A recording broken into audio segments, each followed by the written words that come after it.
97-ാം വയസ്സിൽ മെഡ്ജുഗോറിയയിലെ പ്രശസ്തമായ apparition hill നടന്നുകയറി 20-ാം നൂറ്റാണ്ടിൽ യൂറോപ്പിലെ കമ്മ്യൂണിസ്റ്റ് ഭരണകൂടത്തിന്റെ ക്രൂരമായ മതപീഡനങ്ങളെ അതിജീവിച്ച കത്തോലിക്ക സഭയുടെ ജീവിക്കുന്ന രക്തസാക്ഷി കർദിനാൾ ഏണസ്റ്റ് സിമോണി.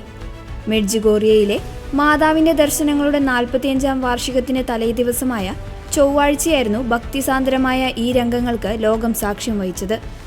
വാർദ്ധക്യ സഹജമായ ബുദ്ധിമുട്ടുകൾ അവഗണിച്ച് കല്ലും മുള്ളും നിറഞ്ഞ കുത്തനെയുള്ള മലനിരകൾ വലിഞ്ഞുകയറുന്ന വൃദ്ധനായ കർദിനാളിന്റെ ദൃശ്യങ്ങൾ അവിടെ തടിച്ചുകൂടിയ ആയിരക്കണക്കിന് ആഗോള തീർത്ഥാടകരെ കണ്ണീരണിയിക്കുകയും വലിയ ആത്മീയ പ്രചോദനം നൽകുന്നതുമായിരുന്നു. അൽബോനോയിലെ കമ്മ്യൂണിസ്റ്റ് ഏകാധിപതിയായിരുന്ന എൻവർ ഹോക്സായുടെ ഭരണകാലത്ത് സഭ നേരിട്ട ഏറ്റവും ക്രൂരമായ പീഡനങ്ങളെ അതിജീവിച്ച വ്യക്തിയാണ് കർദിനാൾ ഏണസ്റ്റ് സിമോണി. 1956-ൽ വൈദികനായി അഭിഷിക്തനായ അദ്ദേഹത്തെ കമ്മ്യൂണിസ്റ്റ് സർക്കാർ ക്രൂരമായി വേട്ടയാടുകയും അറസ്റ്റ് ചെയ്യുകയും ചെയ്തു. തന്റെ ദൈവിക പദവി ഉപേക്ഷിക്കാൻ തയ്യാറാകാത്തതിനെ തുടർന്ന് നീണ്ട 18 വർഷമാണ് അദ്ദേഹം ജയിലിലും കഠിനമായ തടങ്കൽ പാളയങ്ങളിലെ നിർബന്ധിത ജോലികളിലുമായി കഴിച്ചുകൂട്ടിയത്.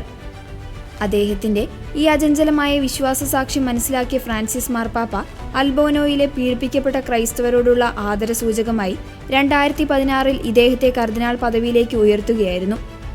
1981 ജൂൺ 24-നാണ് ബോസ്നിയ ഹെർസഗോവിനയിലെ ഒരു ചെറിയ ഗ്രാമത്തിൽ 6 കുട്ടികൾക്ക് പരിശുദ്ധ കന്യകാമറിയത്തിന്റെ ദർശനം ലഭിച്ചതായി പറയപ്പെടുന്നത്. നിലവിൽ ഇത് ലോകത്തിലെ ഏറ്റവും വലിയ മരിയൻ തീർത്ഥാടന കേന്ദ്രങ്ങളിലൊന്നാണ്. ഈ വർഷം ഇതിന്റെ 45-ാം വാർഷികം ആഘോഷിക്കുന്ന വേളയിലാണ് കർദിനാളിന്റെ സന്ദർശനം. മെഡ്ജുഗോറിയയിലെ വലിയ ആത്മീയ അത്ഭുതങ്ങളും വിശ്വാസികളുടെ ഒഴുക്കും കണക്കിലെടുത്ത് വത്തിക്കാൻ ഇവിടെ ഔദ്യോഗികമായി തീർത്ഥാടനങ്ങൾ സംഘടിപ്പിക്കാൻ അനുമതി നൽകിയിട്ടുണ്ട്.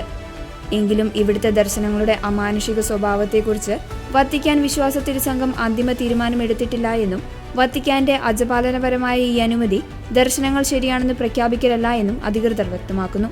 തങ്ങളുടെ വിശ്വാസത്തിനു വേണ്ടി ജീവൻ പോലും കൊടുക്കാൻ തയ്യാറായ ഒരു വലിയ തലമുറയുടെ പ്രതീകമായി കർദിനാൾ സിമോണി മലമുകളിൽ ജപമാല ചൊല്ലി പ്രാർത്ഥിച്ച ശേഷമാണ് മടങ്ങിയത്. വരും ദിവസങ്ങളിൽ വാർഷികാഘോഷങ്ങളുടെ ഭാഗമായി ലക്ഷക്കണക്കിന് വിശ്വാസികൾ ഇവിടെ എത്തുമെന്നാണ് റിപ്പോർട്ട്.